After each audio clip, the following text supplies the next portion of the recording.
தமிழ் பேசும் அனைத்து நல்லவங்களுக்கும் வணக்கம். ஒரு 30,000 ரூபாய் செக்மெண்ட்ல நீங்க ஒரு ஸ்மார்ட் போன் பார்க்கறதா இருந்தா அந்த iQOO Neo 10 எப்படி இருக்கும்? அண்ட் முக்கியமான விஷயமே இந்த போன் 30,000 ரூபாய்க்கு சேல்ஸ்ல வருது. அன்பாக்சிங்லேயே நிறைய விஷயங்களை பேசியிருந்தோம். பட் இப்போ எங்களுடைய ரியல் யூசர் எக்ஸ்பீரியன்ஸ் எப்படி இருந்துச்சுன்றதை இந்த வீடியோவில் சொல்ல போகிறேன். இருந்த ப்ளஸ்ஸையும் சொல்ல போகிறேன் அண்ட் என்ன விஷயம் காணா இருக்குன்றதை பற்றியும் பார்க்க போகிறேன். ஸோ டிசைனை பொறுத்த வரைக்கும் சப்ஜெக்டிவ் உங்களுக்கு இது பிடிச்சிருக்கான்றது சொல்லுங்கள். பட் யூசபிலிட்டி எப்படி இருந்ததுன்னு பார்த்தீங்கன்னா கேஸ் போடாமல் யூஸ் பண்ணுற போது கூட ஓரளவுக்கு கான்ஃபிடன்ஸ் இருந்துச்சு. கீழே விழாதப்பா அப்படின்ற ஒரு நம்பிக்கையோட பிடிக்க முடியுது. ப்ளஸ் இந்த கர்வியான எட்ஜஸ் எல்லாம் இருக்கிறதுனால இன் அண்ட் ஃபீலுமே பிடிச்சி யூஸ் பண்ணுறதுக்கு டே டு டே லைஃப்பில் நல்லா தான் இருந்துச்சு. பட் அதிலே ஒரு விஷயம் என்னென்னு பார்த்தீங்கன்னா in display finger print sensor ரொம்பவே கீழே தான் இருக்குது. எத்தனை தடவை யூஸ் பண்ணாலுமே அது பழகிறதுக்கு இன்னுமே கொஞ்சம் கஷ்டமாக தான் இருக்குது. ஆனால் அன்லாக் பண்ணுறது ஃபாஸ்ட்டாக பண்ணு. அண்ட் இந்த சிங்கிள் ஹேண்டில் யூஸ் பண்ணும்போது இன்னொரு விஷயம் என்னென்னு பார்த்தீங்கன்னா கையில் இப்படி பிடிச்சி யூஸ் பண்ணும்போது இந்த கேமரா பம்பில் போய் இந்த ஃபிங்கர் உட்காந்துக்கிட்டு பாருங்கள், அது கொஞ்சம் பெருசாக ஃபோனை யூஸ் பண்ணுற மாதிரி ஃபீல் ஆகுதுன்றவங்களுக்கு கூட கொஞ்சம் கம்ஃபர்டபுளாக இருக்குது. ஆனால் என்ன டிசைனை பொறுத்த வரைக்கும் கம்ப்ளீட்லி பிளாஸ்டிக் தான். ஒரு தெரியாமல் கீழே விழுந்துருச்சு. உங்களுக்கு போட்டு காமிக்கிறதெல்லாம் வேற, பட் தெரியாமல் விழுந்தப்பையும் ஒன்று ஆகலைன்றது ஒன்று. IP65 ரேட்டிங் தான் கொடுத்துருக்காங்க. இந்த செக்மெண்ட்ல எல்லாம் IP68 எதிர்பார்த்துட்டு இருக்கோம். அது கொடுத்துருந்தா இன்னும் நல்லா இருந்திருக்கும். அண்ட் நீங்கள் யூசபிலிட்டியில் டிஸ்பிளே ரொம்பவே நல்லா இருந்ததுங்க. ஃப்ளாட்டான டிஸ்பிளேவாக இருந்தாலுமே உங்களுக்கு பார்க்கறதுக்கு டீட்டெயில்ஸ் நல்லா இருந்துச்சு.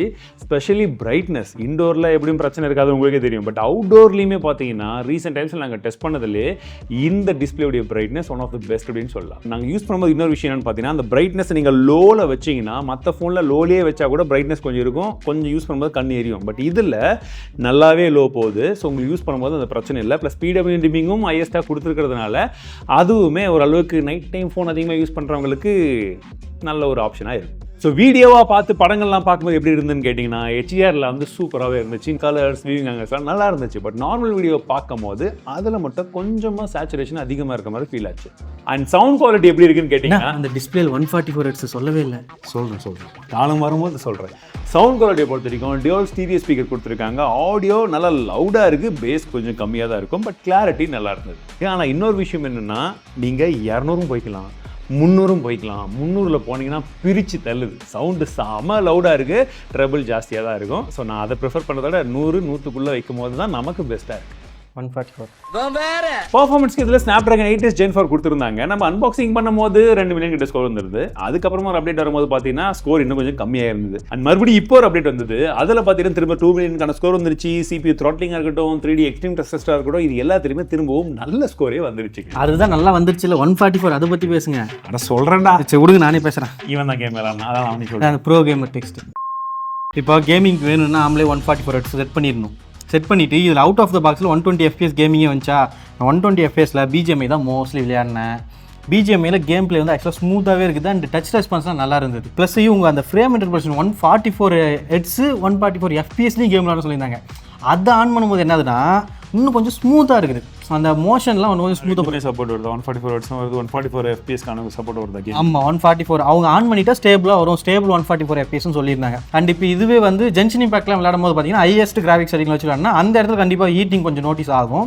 ஆனால் game play experience, frame drops இதெல்லாம் எங்கேயுமே எந்த கேம்லையுமே ஆகலை. ஸோ அது எல்லாமே பேலன்ஸ் பண்ணி எடுத்துகிட்டு போகுது. அது BGMIயில் நம்ம 1 ஹவருக்கு மேலே போகும்போது கூட எந்த பிரச்சனையுமே கிடையாது. BGMIயில் நம்ம 1 ஹவர் கேம் விளையாடும் போது 20 நிச்சிருச்சு. 20 பரவாயில்ல. இதே ஜென்ஷன் இம்பாக்ட் போனீங்கன்னா நம்ம 22, 23 அந்த ரேஞ்சில் எதிர்பார்க்கலாம். ஏன்னா நம்ம ரீசெண்ட் டைம்ஸ்ல ஒரு சில ஸ்மார்ட் போனை டெஸ்ட் பண்ணும்போது 90 FPS கேமிங் தான் விளையாடுவோம். அதுலேயே வந்து பார்த்தீங்கன்னா 20 வரைக்கும் போகும். அப்போ 120லேயே நமக்கு 20 வரைக்கும் போகுதுன்ற பட்சத்தில் நல்ல ஒரு பேட்டரி ஆப்டிமேஷன் பண்ணியிருக்காங்க. இது ஜஸ்ட் கேமிங் இந்த மாதிரி விஷயங்களுக்கு மட்டும் கிடையாது. நார்மலாக day to day life use பண்ணும்போது கூட பேட்டரி லைஃப் நல்லா தான் இருந்தது. அண்ட் இதை சார்ஜ் பண்ணுறதுக்கு 120 வாட்க்கான சார்ஜரை அவங்க தந்துடுறாங்க. அதில் ரொம்ப வேகமாகவே சார்ஜ் ஆகுது. பட் இன்னொரு பெரிய ப்ளஸ் என்னன்னா ஃபோனில் நமக்கு 100 வாட்க்கான PD சார்ஜிங்கான சப்போர்ட்டும் இருக்குது. ஸோ எங்ககிட்ட மற்ற டிவைசஸ் ஆல்ரெடி நாங்கள் வந்து PD சார்ஜஸ்லாம் நிறைய வச்சுருக்கோம். அதை போட்டும் நம்ம எங்கே வேணாலும் யூஸ் பண்ணி சார்ஜ் பண்ணிக்கிறது ஒரு பெரிய ப்ளஸ். அண்ட் இது கேமராவை பொறுத்த வரைக்கும் ஸ்பெக்கு உங்களுக்கு என்னன்றது தெரியும். பட் இதில் நம்ம மிஸ் பண்ணக்கூடிய விஷயம் ஒரு டெலஃபோட்டோ லென்ஸ் இல்லை. சரி, கொடுத்த வரைக்கும் இந்த கேமராவில் எப்படி அவுட்புட் வருதுன்னு பார்த்தோம்னா நம்ம இத்தனை நாள் நிறைய கம்பேரிசன் எல்லாத்தையுமே வந்து பண்ணி பார்த்தோம். பட் இப்போ திரும்பவும் இந்த அப்டேட்க்கு அப்புறம் பண்ணி பார்க்கும்போது உங்களுக்கு இமேஜ் குவாலிட்டி நல்லாவே இருந்தது சொல்ல போனால். பட் என்னென்னா ஓரளவுக்கு நீங்கள் ஷேடோலையோ கொஞ்சமாக வெளிச்சம் அப்படி கம்மியாக இருக்கும்போது, சன்லைட்லாம் கம்மியாக இருக்கிற டைமில் எடுக்கும்போது ஸ்கின்னில் வந்து உங்களுக்கு ஒரு சாஃப்ட்னஸ் எக்ஸ்ட்ராவாக வந்து ஆட் ஆன மாதிரி தெரியும். பட் லைட்டிங் கண்டிஷன் நல்லா இருக்கும் போதெல்லாம் எடுத்து பார்த்தீங்கன்னா கலர்லாம் ரொம்ப நியூட்ரலாக இருக்குது. உங்களுக்கு இமேஜ் ப்ராசஸிங் நல்லா இருக்குது. பேக்ரவுண்ட் அந்த ஜென்ரலாக வரக்கூடிய அந்த கிராஜுவல் ப்ளருமே நல்லா பண்ணியிருக்காங்க. ப்ளஸ் முக்கியமான ஒரு டிஃப்ரென்ஸ் எங்கே நாங்கள் நோட்டீஸ் பண்ணோம் ஃபோன் வந்து பார்த்தீங்கன்னா இந்த நார்மலாக அந்த பூ செடி கொடிகள்லாம் எடுக்கும் போது என்ன பார்த்தீங்கன்னா அங்கே மட்டும் ஸ்லைட்லி ஓவர் சேச்சுரேஷன் தெரியுது. அண்ட் போர்ட்ரேட் ஷாட்டுமே எடுக்கும் போது உங்களுக்கு பாருங்க ஓரளவுக்கு ப்ராசஸிங் வந்து நல்லாவே பண்ணியிருக்கு. அண்ட் வீடியோ குவாலிட்டிலையுமே இந்த செக்மெண்ட்டில் உங்களுக்கு போத் ஃப்ரண்ட் அண்ட் ரியரில் இந்த ஃபோனில் ஓரளவுக்கு ப்ராசஸிங் நல்லாவே பண்ணியிருக்கு. நம்ம எடுத்த சாம்பிள்ஸ் நீங்கள் ஆல்ரெடி பார்த்துருப்பீங்க, இப்பயும் ஒரு பார்த்துருக்கீங்க.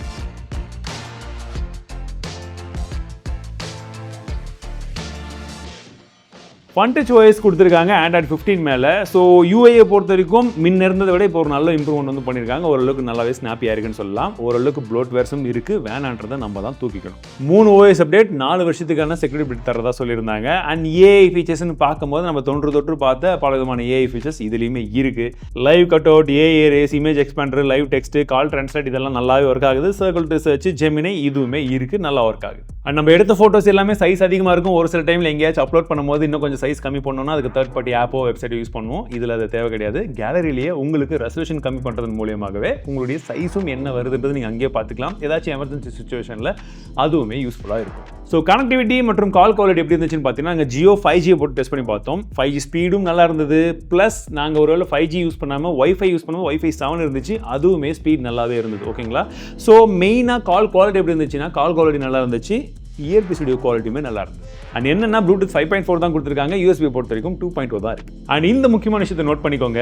பேஸ் வேரியண்டான 128GB மாடலில் வந்து பார்த்தீங்கன்னா நமக்கு UFS 3.1 ஸ்டோரேஜ் டைப் தான் கிடைக்கும். இஃப் இன் கேஸ் நீங்கள் ரொம்ப அதிகமான பர்ஃபார்மன்ஸ் வந்து புஷ் பண்ண போறீங்க லாங் டேர்ம்க்கு அப்படின்ற பட்சத்தில் நீங்கள் அடுத்த வேரியண்டான 256GBயோ இல்லை 512GBயோ போகிறது பெஸ்ட்டாக இருக்கும். ஏன்னா அதில் UFS 4.1 இருக்கு. அண்ட் ஓவரால் அந்த ஸ்மார்ட் ஃபோன் எப்படி இருக்குன்னு பார்த்தீங்கன்னா இந்த செக்மெண்ட்டில் நீங்கள் ஒரு செம பர்ஃபார்மன்ஸ் இருக்கக்கூடிய ஸ்மார்ட் ஃபோன், நல்ல டிஸ்பிளேவோட, குறிப்பாக நல்ல கேமராவும் இருக்கணும், வீடியோவும் எடுக்கணும் நீங்கள் அப்படின்ற பட்சத்தில் இதில் அதெல்லாம் இருந்த மாதிரி தான் இருந்தது எங்கள் டெஸ்டிங்கில். சரி, இதை பொறுத்த வரைக்கும் நான் சொல்லிட்டேன். உங்கள் கருத்து இந்த செக்மெண்ட்டில் இந்த ஃபோனை பற்றி என்னன்றதை கமெண்ட் செக்ஷனில் சொல்லுங்கள்.